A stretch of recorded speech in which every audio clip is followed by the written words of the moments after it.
My fiance and I decided to check out an old ghost town in Utah. The town's last remaining buildings had collapsed in the 1930s, so nothing remained except a few ruins on a steep hill. To reach what was left of the town, we had to hike up the hillside.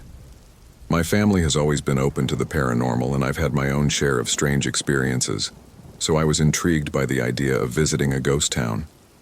As I stepped out of the car, I felt an immediate, intense presence, like something powerful was there with us. The feeling unsettled me deeply, though I couldn't pinpoint why. The atmosphere only grew creepier as we made our way up the hill. Graves dotted the hillside, each one surrounded by small white picket fences. The first grave we found belonged to a little girl, with no information or names. Further in, we saw more graves, many marked only by rocks. After a while, we decided to head back down, but halfway down I felt an overwhelming sense that someone was walking beside me. I kept looking over my shoulder, but no one was there. We shrugged it off once we got back home, but when we arrived, we noticed the garage door was open. I assumed my mom had left it open, but when we asked her, she said she hadn't been home and always uses the front door, as she doesn't have a garage opener. This was strange, but I tried not to think much of it. A few days later, I was home alone with our kids while my fiance was at work and my mom was out. My 6-month-old Traden and I went to my room for a nap. I had the baby monitor on, with the other screen in the living room. Suddenly, I heard a baby crying over the monitor, but when I checked, Traden was still fast asleep in his crib. The sound made me think of the little girl's grave we had seen in the old town. The next day, we made sure the garage door was completely shut before leaving the house. But when we returned, it was open again. Annoyed, I thought my mom might be playing a prank on us, but she denied touching the garage. The incidents only got stranger from there. One evening, we heard the garage door open on its own, and my fiancé went downstairs to check, but nothing seemed out of place. Each time, the door would be open when we returned, despite our best efforts to ensure it was shut. That night, as I lay in bed, I struggled to sleep. I was messaging a friend who had recently moved when I heard what sounded like footsteps running. At first, I thought it was just the rain and thunder outside, but then I remembered the small hole in the ceiling outside our bedroom door that led to the attic. I felt a growing sense of dread, especially when Bentley, my dog, began growling at the darkness near the doorway. Each night, these strange occurrences continued around 3 a.m., and eventually, I started hearing sounds from a music box, 3 distinct notes that would repeat. There was nothing nearby that could have made those sounds. Lights would flicker randomly, and sometimes I'd hear knocks on the door or kitchen window, though no one was ever there when I looked. One day, a wine glass sitting safely on the counter flew across the room, hitting the wall with no one near it. For about 6 months, things were relatively quiet, but then, tonight it all started again around 3 a.m. My daughter wasn't feeling well, so she had been sleeping in my bed. I was startled awake by a dream where I was running through Switzerland, and I felt like someone was sitting beside me in bed. When I opened my eyes, I saw a figure in the dark hallway beyond my open bedroom door. It looked like my daughter, wrapped in her favorite blanket, sitting up in bed. Curious, I reached out and felt a solid shoulder beneath the blanket. Just then, I heard my daughter's voice from across the room saying, "Yeah, I'm fine, Mom." I gasped and quickly pulled my hand away as the blanket collapsed, and in that brief moment, I thought I saw a dark shape sliding quietly under the bed. I tried to tell myself I was dreaming or half asleep, but the experience felt so real. I left the bedside light on to feel safer. I hoped that whatever happened was just a strange trick of my tired mind, though the feeling of being watched hasn't fully left me.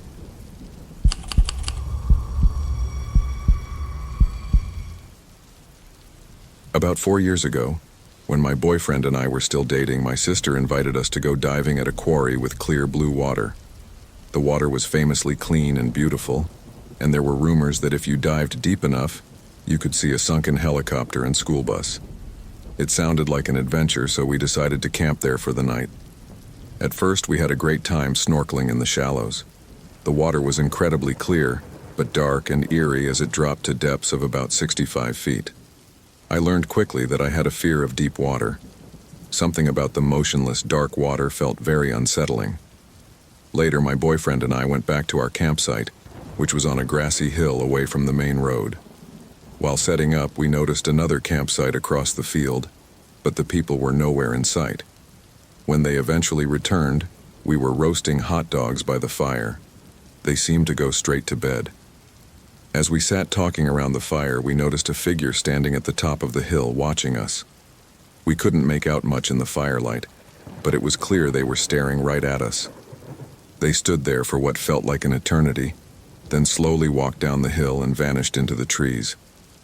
My boyfriend and I were both unsettled, but we brushed it off and eventually returned to our tent.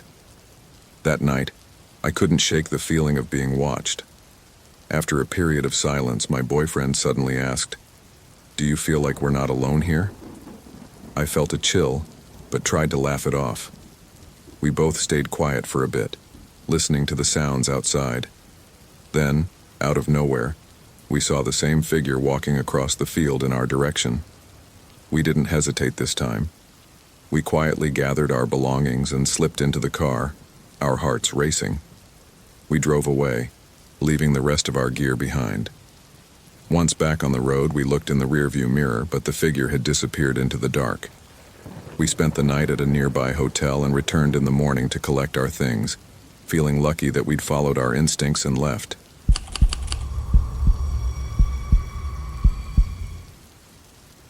When I was 19, I worked part-time at a guitar shop in my neighborhood.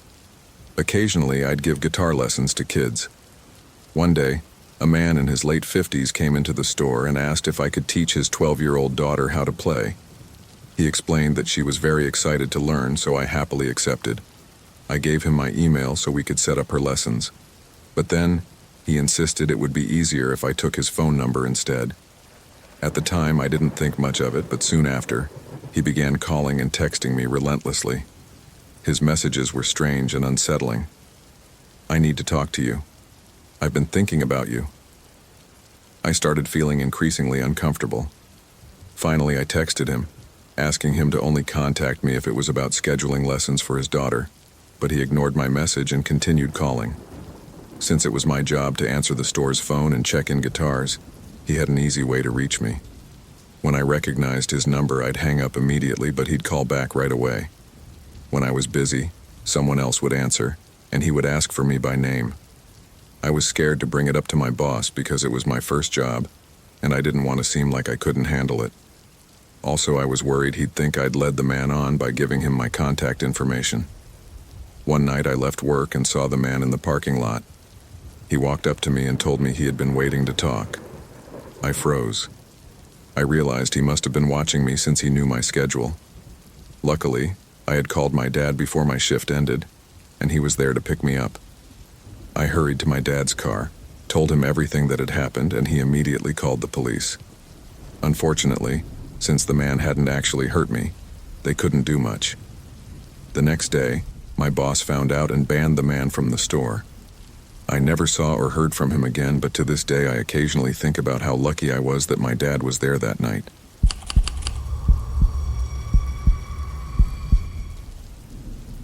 Two years ago, my girlfriend and I, both in our late 20s, decided to camp for a weekend in the Stanislaus National Forest near Big Trees, California. We looked forward to spending time surrounded by beautiful, towering trees under a clear night sky. The area was serene and lush, just 15 minutes from the main road, but it felt incredibly secluded. We arrived early in the afternoon, choosing a spot by the road at the top of a hill. In the hours we spent setting up our camp, only 4 cars drove past, all hunters heading out of the woods. By 7, the sun had nearly set, casting long shadows, and the isolation of the forest felt both peaceful and strangely eerie. As seasoned campers, we knew the importance of proper food storage, so after dinner, we hung our food in a bear bag. The night was incredibly quiet, with only the sound of crackling embers from the fire. After a while, we lay down on a blanket to stargaze, marveling at the clear, starry sky. The vastness of the forest around us felt surreal, making us feel both small and entirely alone. We finally crawled into our tent to sleep, with only the rain fly covering the mesh top. I sat up straight since the tent was just tall enough, and we could see the faint outline of trees against the moonlight through the mesh. This is where things began to feel truly unsettling. As I read aloud some stories about supernatural rituals to entertain my girlfriend, I mentioned one in which people claim to see faces in mirrors at 3 a.m. if they're tired enough or in the right frame of mind. It was meant as light fun, but a shiver ran down my spine as I spoke, making me feel like I was tempting fate. Suddenly, the rainfly began to move as if someone were slowly pulling it down. The sound was subtle but unmistakable. We turned to look at each other, wide-eyed. My heart felt lodged in my throat and I was too scared to react at first. We sat frozen, watching as the rain fly slowly peeled off the tent until it was fully detached, leaving us exposed under the open sky. After a few tense seconds, I finally grabbed my flashlight and shone it outside, expecting to see something or someone. But there was nothing, just quiet darkness. The fear lingered, but we eventually convinced ourselves to get some sleep. In the early morning light, everything seemed a little less frightening, but I still couldn't shake the feeling from the night before. As I was rolling up the tent, I kept looking around at the trees. Just as I glanced back, I heard two loud, distinct thuds. They sounded like an axe hitting a tree about 100 feet away. I turned, and my girlfriend looked at me, equally startled. Without discussing it, we both said, "Let's go." We packed up and left as quickly as we could. Once we were home, we felt a little more at ease, but we kept questioning what had happened. To this day, we're unsure if it was just the forest playing tricks on us, or if something else was out there.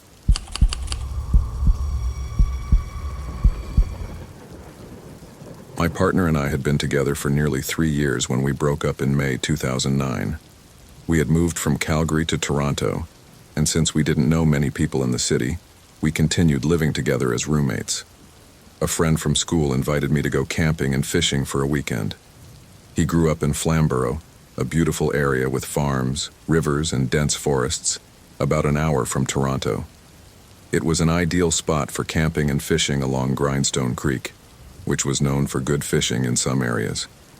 We ended up setting up camp on a farmer's field next to a scenic forest, even though it wasn't exactly allowed. That evening, we relaxed, fished, and drank by a small fire as it grew dark. We grilled hot dogs and potatoes, enjoying a perfect evening outdoors. Around midnight, we headed to our tent. My friend fell asleep quickly, but I stayed up a while, playing games on my phone until about 1:30 a.m. I must have dozed off because the next thing I remember is a strange, high-pitched yipping noise. Half asleep, I tried to ignore it, thinking it might be some kind of animal in the distance, but the sound persisted and grew louder as if it was coming closer to our tent. It sounded like an odd, almost human-like yipping, something unsettling and not quite like any animal I knew. I nudged my friend awake, telling him about the sound, and we whispered about what to do. Since we didn't have anything to scare it away, my friend decided to shine his flashlight outside and yell. He unzipped the tent and aimed the light into the darkness. What happened next sent a chill down my spine. My friend's legs suddenly gave out, and he fell backward into the tent, his face pale and eyes wide. "That's not a coyote," he whispered. "It's a person." He looked absolutely terrified, and I knew he wasn't joking. My heart pounded as the strange sounds continued, yipping and growling outside. With shaky hands, I peeked through the tent flap, and as my eyes adjusted to the dark, I saw him. A man, wearing a baseball cap and dressed strangely, like he was trying to mimic an animal. He was just a few feet away, standing eerily still. We debated our next move, deciding that we needed to scare him off. My friend shouted, and the noise abruptly stopped. Silence hung in the air. We listened closely, and after a moment, we heard footsteps slowly retreating toward the road. We lay awake, on edge, listening to every sound until dawn. As soon as the first light appeared, we packed up quickly and left, our nerves frayed. On the drive back, we barely spoke, haunted by what had happened and embarrassed by how terrified we'd been. To this day, we still don't talk about that encounter. We never figured out who or what that man was, but the experience left a lasting impact.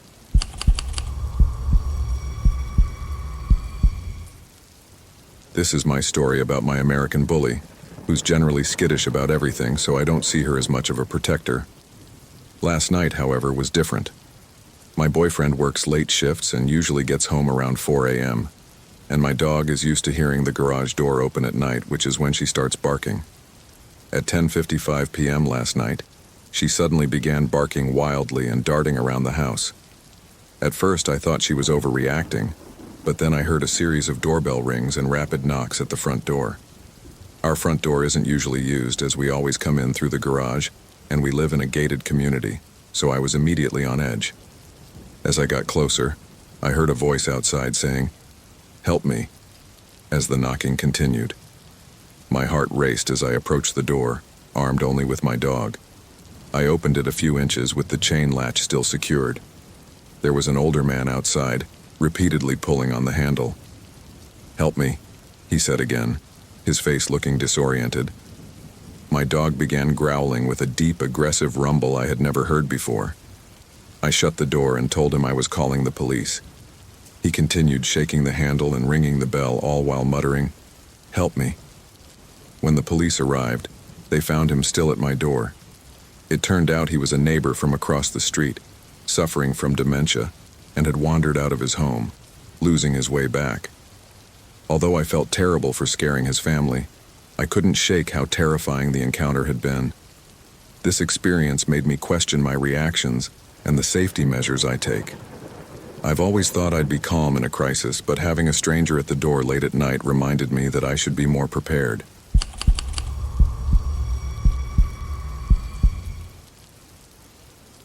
My girlfriend and I decided to do something spontaneous a few months ago when we were bored at home, so we chose to go for a hike. We both liked the idea of hiking, though we don't do it that often. It was already late afternoon, with just about an hour of daylight left, but we figured we could still get in some exploration on a nearby path before dark. We quickly put on our best walking shoes, filled up our water bottles, and left the house. Then, we drove up into the mountains, which are known for having a wide variety of trails. As you go up, the paths become more remote and interesting, and usually, we'd stick to trails near the mountain base where other people tend to be. But this time, we wanted a different experience, so we drove higher up the mountain to a trail that a friend had mentioned to me. We checked the time and figured we'd have enough daylight to explore the new area for a bit. When we got to the trailhead, we were surprised to see no other cars parked along the road. It seemed strange, but we figured it was late, so most people had likely already left. We decided to continue since we had about 45 minutes of daylight left. The trail began with a steep descent down a hill, and to get back to the same level, we had to walk up another steep incline.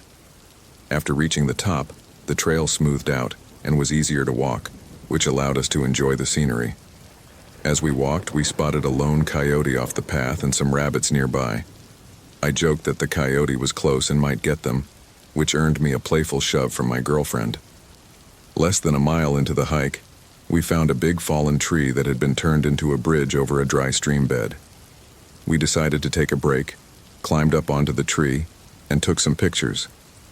After about 10 minutes, we resumed the hike, but we hadn't gotten far when my girlfriend heard something moving in the trees behind us. The noise startled us. It sounded like a big animal moving through the underbrush. We stopped for a moment, a bit frightened, but eventually brushed it off and kept walking. Not long after, my girlfriend began feeling tired and suggested we head back. Since it was getting darker, I agreed. We turned back, retracing our steps. After passing the fallen tree, I noticed my shoelaces had come undone. I used the tree trunk to steady myself while I tied them. As I looked back down the trail for the first time, I saw someone, a man in all black, walking slowly and steadily behind us with his hood up. It didn't seem too odd at first. It was chilly, and many people wear black for hiking. I told myself not to judge. I often wear black myself. I pointed him out to my girlfriend, and we quickened our pace as the darkening trail became more unsettling. We soon entered a winding part of the trail, and I lost sight of him, thinking he must be further behind. But when we rounded a corner and I glanced back, I saw him again. This time, much closer than before. He had gone from about 100 feet away to just 50 feet behind us. He was walking faster than we thought. Without a word, we both broke into a run. It was instinctive, and we pushed ourselves hard, knowing we didn't want this man catching up. The trail started to go downhill, and we could barely see the road through the thickening trees as the last bit of light faded. Both of us tripped multiple times, stumbling over rocks and plants, but we kept going, too scared to stop or look back. Finally, we reached the bottom and had to climb a steep hill to get back to our car. With our adrenaline racing, we made it up the hill and reached the car. As I fumbled with the keys to unlock it, I felt my heart racing, my pulse loud in my ears. I took a calming breath as I turned on the engine, and in my rearview mirror, I saw the man emerge from the trail entrance. His hood had fallen back, revealing a pale face and eyes that looked empty. He was out of breath, standing in the dim lantern light at the trailhead. I could barely make out what he was holding in his hand, and I didn't want to stick around to find out. I put the car in drive and sped away. As we drove, we kept checking the rearview mirror until his figure slowly faded into the darkness. Once we were a safe distance away, we drove straight to the police station and reported what happened. They informed us that they'd received similar reports of unsettling behavior on trails in the area, but hadn't yet identified the individual.